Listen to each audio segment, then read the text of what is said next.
preparing to lift. If you feel okay in your back and hips, then you can come into a float. Square it off and travel back down through the pelvis. On the next one, we'll do 4 marching actions through the feet. If you feel like that's quite hard work for you, then just modify whether it's a transfer weight and a prepare to lift without lifting, or whether you just do 1 or 2 on each side.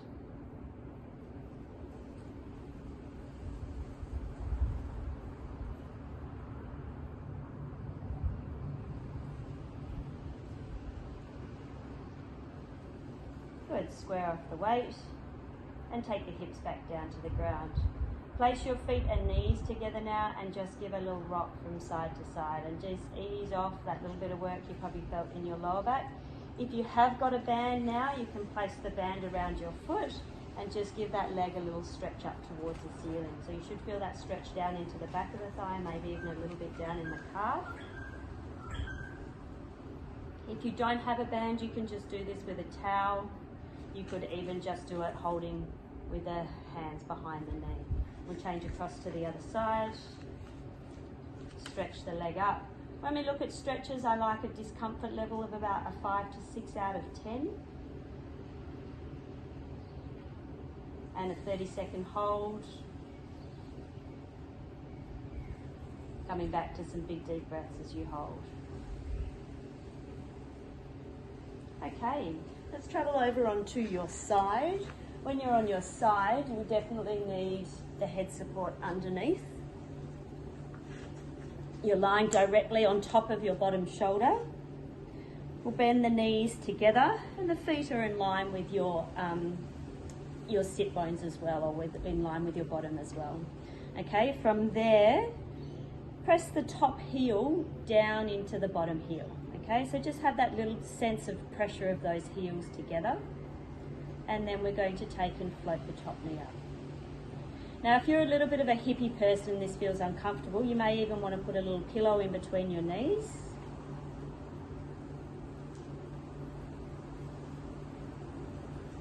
We're looking for the work to happen in behind the hip.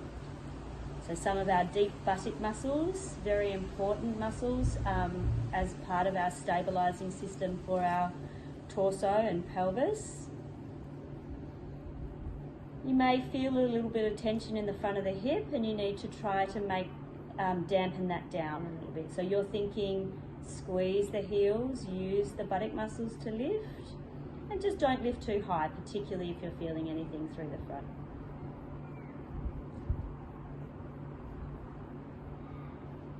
We'll just go for 5 more.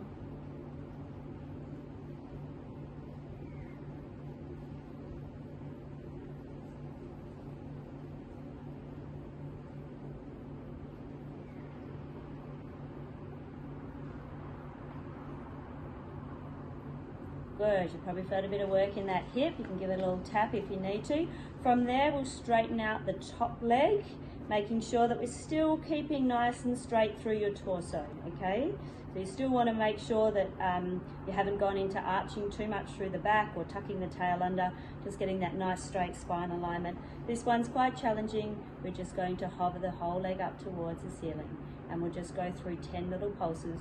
You can see there I'm not dropping the leg down too low, okay? So I'm not bringing it all the way back down to here. It starts from hip height and it goes a little bit higher. Okay, if that's uncomfortable for you, you can do it with a bent leg. You can go back to the previous exercise that we were doing. And that should just bring it up even a little bit more intensely into that buttock area, which is what you felt before.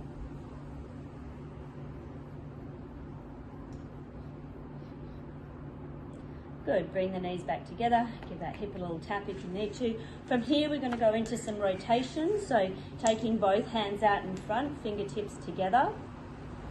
Top arm is going to come up, the knees stay together, roll back through your head and open through your chest. Bring it back and slide the hands back together. And again, we'll do 5. Make sure that your head is heavy and that you're not turning your head too far back with this. It's an opening through the chest and a twist through the rib cage. You need to be careful that you're not getting any discomfort in your neck.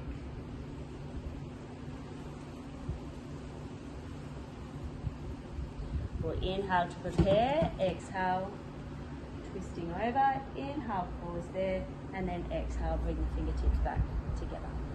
Last one.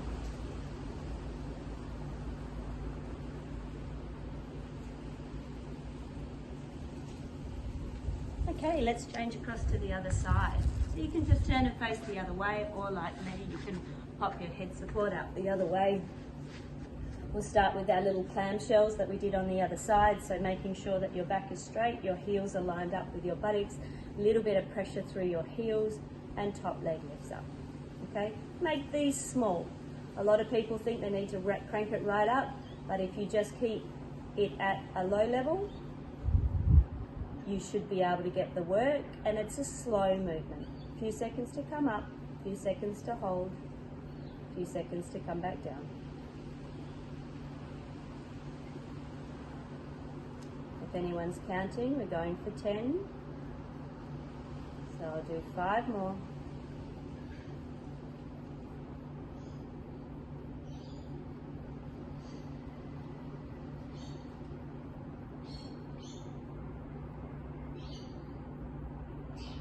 Good, that top leg comes out straight now. Heel in line with your hip.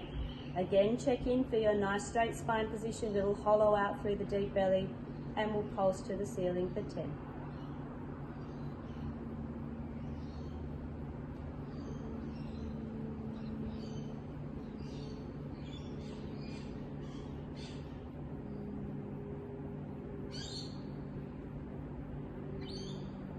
Leg comes down, both arms reach out together in front, little slide of your fingertips forwards on an inhale, and then exhale, top arm floats back, and twist and open up.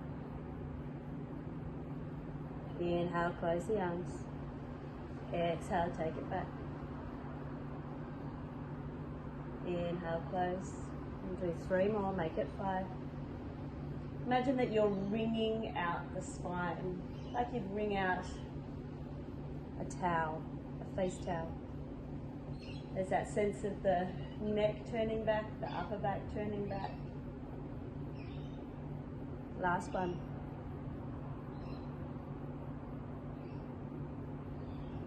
And come back. From there, we'll just give the buttock muscles a little stretch, so turning over onto your back, crossing one foot onto the opposite knee. That may be enough to stretch the hip. If you want a little bit more, you can reach through to hold that leg in your hand. 3 big deep breaths. And changing sides.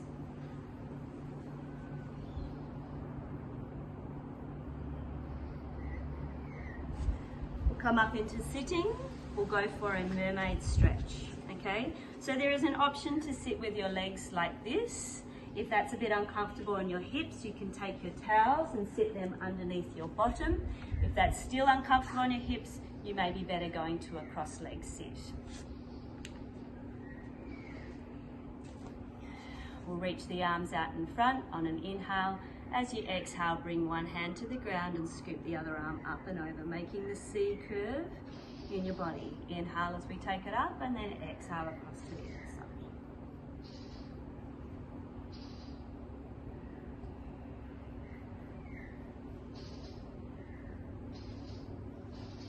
On this last one, on this side, we'll make a twist. Inhale, open the arms. Exhale, hand goes down.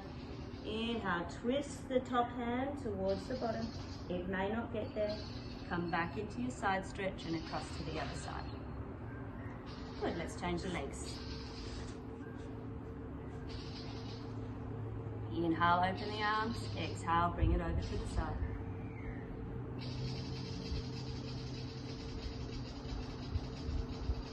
As you inhale, imagine that you're really lifting yourself with those top lungs. And exhale over. On this last one now, we'll make the twist. So hand comes all the way over to the ground. Reach the top arm towards the bottom hand. Doesn't matter if you touch or not. Bring it back and all the way through. Good. From there, let's travel over onto your hands and knees. Always in our hands and knees, we need to watch our wrist position. So if you know that you're a little bit of a risky person, I'd encourage you just to bring your hands onto a rolled towel. Take a moment again to feel yourself in that set-up position. The shoulders are just back from the wrist. So we're not right over the top of the wrist, the shoulders are just back from the wrist. The knees are underneath the hip bones. And we'll do a little bit of cat-camel or cat-cow. Rolling the spine up, tucking the tail under, and then take it back the other way. Bottom sticks out, little lift through the chest and head. And again, roll it under. We'll exhale here. Inhale through. One more. Exhale. And come to the middle. Then from there, we're going to side bend to the right side. So bring the hips towards the shoulder on that right side. Come back through the middle and across to the other side. One more each way. Like wagging your little tail out behind you. Come back to the middle. Now spend some time to set yourself up into that nice position. Often something that we'll do here is we'll drop the head, we drop the head, we drop the shoulders. So imagine a little candle flame underneath your face and you're just drawing away from that candle flame. Keeping the spine nice and still, bottom sticking out behind to flatten you through your lower back. Take your weight across to one side and lengthen the other leg out behind. You can see for these first ones, I'm not lifting that back leg, I'm just weight shifting and sliding out. And also with the weight shift, it's not a big weight shift to the side. Try to really keep the leg that you're going on fairly vertical. On the next one, if you feel okay, we can take the leg out, we can lift that leg from the ground, not so high that we're arching the back.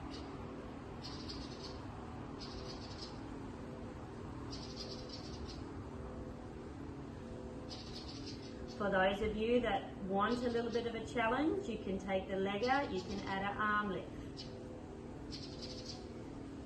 Take the leg out first, add the arm lift. Imagine that tabletop spine position. We'll do one more each side. Keep the little lift through the face. You don't want to singe your eyebrows off on that candle flame. And bring it back. From there, we'll curl into a child's pose.